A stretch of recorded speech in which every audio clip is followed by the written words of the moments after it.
욥의 질문. 한 사람이 자녀와 재산과 건강을 잃고 제 위에 앉았습니다. 그러나 그가 처음 한 일은 정답을 찾는 것이 아니라 예배였습니다. 주신 이도 여호와시오 거두신 이도 여호와시오니. 그 자리에서 시작된 42장의 묵상은 우리에게 가장 정직한 신앙의 언어를 가르칩니다. 오늘 우리는 그 제 위의 자리를 따라 함께 걷습니다. 깊은 숨을 들이쉬고 따라오십시오. 욥기는 성경에서 가장 오래된 책 가운데 하나로 알려져 있습니다. 이야기는 짧은 산문 2장과 길고 긴 시 40장과 짧은 산문 1장으로 구성되어 있습니다. 그 시 40장은 거의 전부가 한 사람의 정직한 물음과 친구들의 신학과 마침내 들려온 폭풍의 음성으로 채워집니다. 이 책이 우리에게 묻는 것은 두 가지입니다. 첫째, 까닭 없이 보이는 고난 앞에서 당신은 어디로 향합니까? 둘째, 답이 늦어질 때 당신은 그 자리를 떠나시겠습니까? 머무시겠습니까? 욥은 도망치지 않았습니다. 그는 묻고 따지고 항변하면서도 끝까지 그분 앞에 머물렀습니다. 그 머무름 위에 결국 폭풍 가운데 한 분의 음성이 임했습니다. 오늘 7장의 묵상을 따라 정직한 물음과 그 물음을 들으신 한 분을 함께 만나보겠습니다. 욥기는 한 사람을 이렇게 소개합니다. 우스 땅에 욥이라 이름하는 사람이 있었는데 그 사람은 온전하고 정직하여 하나님을 경외하며 악에서 떠난 자더라.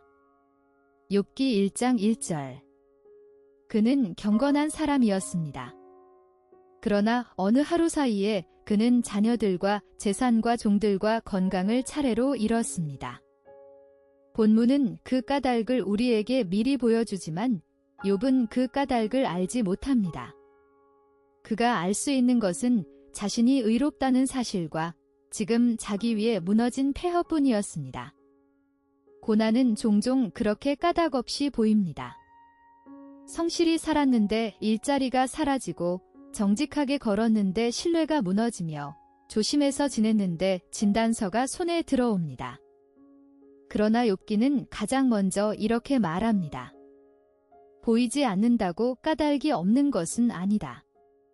당장 풀리지 않는 자리에서 도망치지 말고 입을 열어보십시오.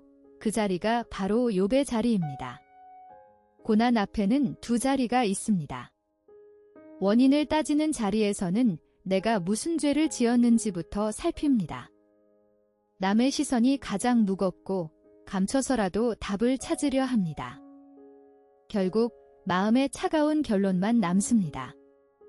한 분께 가져가는 자리는 다릅니다. 정직하게 입을 열어 묻습니다. 사람의 시선보다 그분의 얼굴을 봅니다. 답이 늦어져도 그 자리에 머뭅니다. 결국 차가운 결론 넘어 만남이 옵니다. 다윗은 시편 13편 1절에서 이렇게 외칩니다. 여호와여 어느 때까지니이까 나를 영원히 잊으시나이까? 그러나 그 시편의 끝은 여전히 이렇습니다. 나는 오직 주의 사랑을 의지하였사오니 내 마음은 주의 구원을 기뻐하리이다. 오늘 당신의 자리는 어느 자리입니까? 원인을 따지는 자리입니까? 한 분께 가져가는 자리입니까? 모든 것을 잃은 욥의 첫 동작은 놀랍게도 예배였습니다. 욥이 일어나 겉옷을 찢고 머리털을 밀고 땅에 엎드려 예배하며 욥기 1장 20절. 그리고 그 입에서 다음 한마디가 흘러나왔습니다. 내가 모태에서 알몸으로 나왔사온즉 또한 알몸이 그리로 돌아가올지라 주신 이도 여호와시오 거두신 이도 여호와시오니 여호와의 이름이 찬송을 받으실지니이다. 욥기 1장 21절. 이 한마디는 가짜 평온이 아닙니다. 겉옷을 찢고 머리털을 민 자리에서 곧 가장 깊은 슬픔을 몸으로 표현한 그 자리에서 그는 자기 입술 위에 한 분의 이름을 올렸습니다. 슬픔과 예배는 모순이 아닙니다. 오히려 슬픔이 가장 깊을 때 진짜 예배가 시작됩니다. 오늘 당신의 자리에서 가장 먼저 입에 올릴 한마디는 무엇입니까? 주신 이도 그분이시며 거두신 이도 그분이심을 기억할 수 있습니까?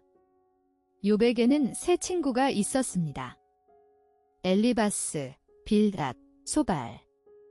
그들은 멀리서 소식을 듣고 약속하여 함께 욥을 위로하기 위해 왔습니다. 처음 7일은 그들 모두 한마디도 하지 않았습니다. 욥과 함께 7일 7야를 땅에 앉았으나 욥의 고통이 심함을 보았으므로 한마디도 그에게 말하는 자가 없었더라. 욥기 2장 13절. 이 7일이 그들의 가장 위대한 봉사였습니다. 그러나 욥이 자신의 생일을 저주하며 입을 열자 친구들도 자신들의 신학을 풀기 시작했습니다. 그들의 논리는 명확했습니다. 선한 자는 복을 받고 악한 자는 벌을 받는다. 그러므로 너는 분명히 무슨 숨은 죄가 있을 것이다. 이 정확한 신학이 한 사람의 부서진 자리 앞에서는 칼이 되어 갔습니다.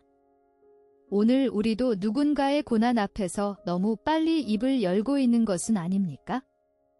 함께 앉아있는 7일이 정답을 푸는 1000일보다 더 사람을 살릴 수 있습니다. 욥의 친구들이 잃어버린 세 자리를 살펴봅시다. 첫째, 침묵의 자리입니다.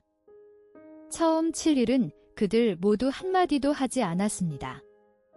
그러나 욥의 한마디가 떨어지자 그들은 침묵을 풀었고 그 풀린 자리에서 위로가 정죄로 변해갔습니다.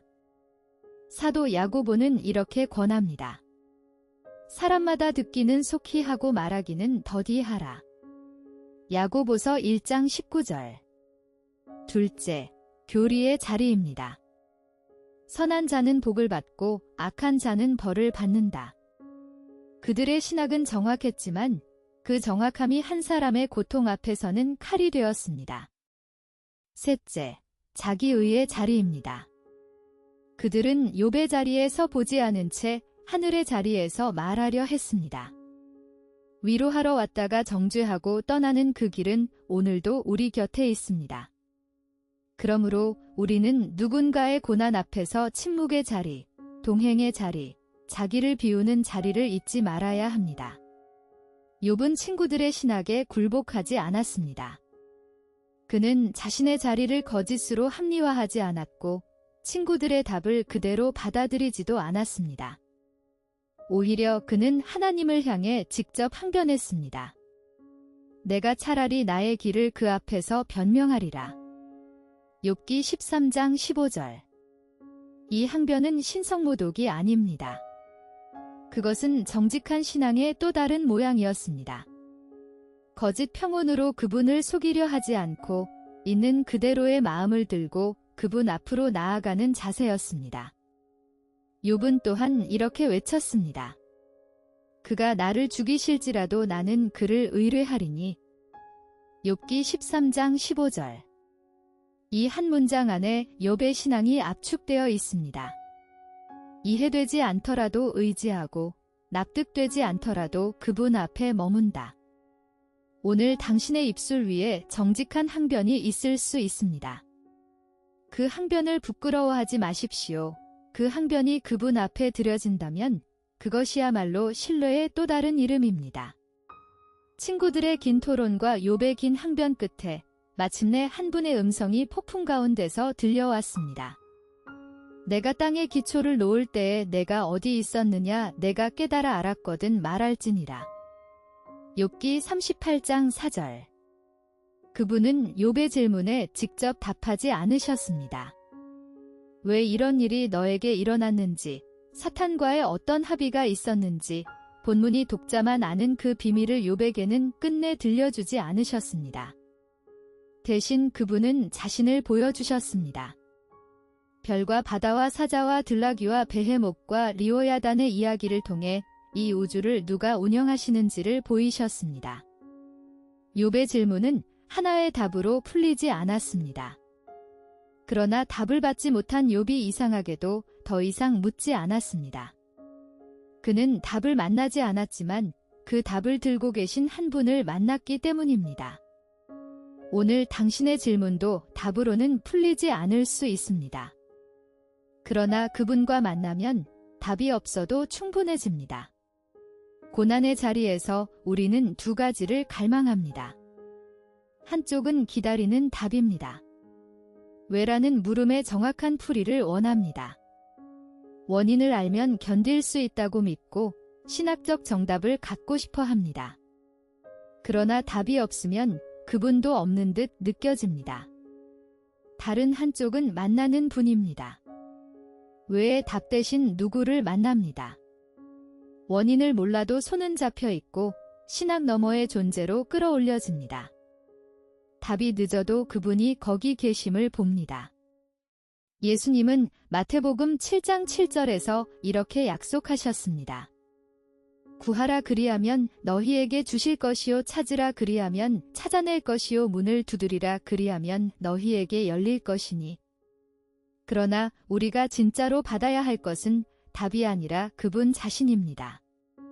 오늘 당신의 자리에서 가장 깊이 갈망하는 것은 답입니까? 그분입니까? 둘 사이의 차이가 신앙의 깊이를 가릅니다. 한 분의 음성이 끝났을 때 욥은 한마디도 변명하지 못했습니다. 그가 입을 열어 말한 것은 단 한 가지였습니다. 내가 주께 대하여 귀로 듣기만 하였사오나 이제는 눈으로 주를 배움나이다. 그러므로 내가 스스로 거두어 드리고 티끌과 제 가운데에서 회개하나이다. 욥기 42장 5절에서 6절. 이 회개는 죄에 대한 회개가 아닙니다. 그는 친구들이 주장한 그런 숨은 죄를 갖고 있지 않았습니다. 이 회개는 자기 의로움 위에 너무 단단히 서 있던 한자리에 대한 회개였습니다. 그분 앞에 자기 입을 너무 자주 열었던 자리에 대한 회개였습니다. 귀로 들었다가 눈으로 뵙는 자리는 전에 들은 신앙에서 직접 만나는 신앙으로 건너가는 자리입니다. 같은 말씀이 같은 사람에게 전혀 다른 무게로 다가옵니다. 오늘 당신의 신앙은 어느 자리입니까? 귀로만 듣고 있습니까? 눈으로 뵙는 자리에 가까워지고 있습니까? 욥의 회복은 세 발걸음 위에 섰습니다. 첫째, 거두어드림이었습니다. 스스로의 의로움을 내려놓는 자리입니다. 정확하다고 여겼던 자기 변명이 그분 앞에서 부드러워질 때 회복의 첫걸음이 시작됩니다.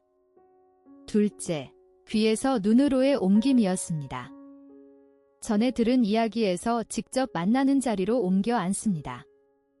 같은 말씀이 같은 사람에게 전혀 다른 무게로 들려옵니다. 셋째, 친구를 위한 기도였습니다. 여호와께서 욥에게 이르시되 내가 너와 내 두 친구에게 노하나니 이는 너희가 나를 가리켜 말한 것이 내 종 욥의 말 같이 옳지 못함이라. 그러나 욥기 42장 10절은 이렇게 이어집니다.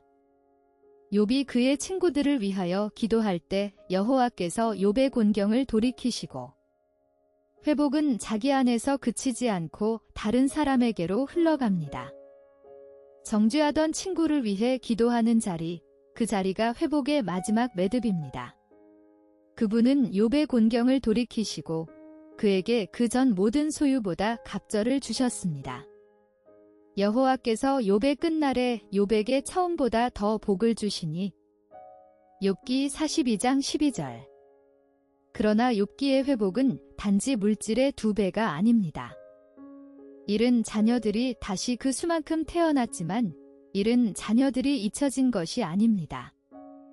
욥은 후일 손주의 손주까지 본 후에 늙어 죽었다고 본문은 기록합니다. 신뢰로 광야를 건너간 자의 결말은 단순한 보상이 아니라 이전과는 비교할 수 없는 깊이의 평안입니다. 그가 다시 받은 모든 것은 더 이상 그가 의지하던 자리가 아니었습니다. 그는 이제 모든 것을 거두어 가신 분과 다시 주신 분이 같은 분이심을 알았습니다. 사도 바울은 이렇게 노래합니다. 근심하는 자 같으나 항상 기뻐하고 가난한 자 같으나 많은 사람을 부유하게 하고 아무것도 없는 자 같으나 모든 것을 가진 자로다. 고린도후서 6장 10절. 고난 너머의 회복은 가진 것이 2배가 되는 것이 아니라 가진 분이 충분해지는 것입니다. 우리는 함께 7장의 묵상을 걸어왔습니다.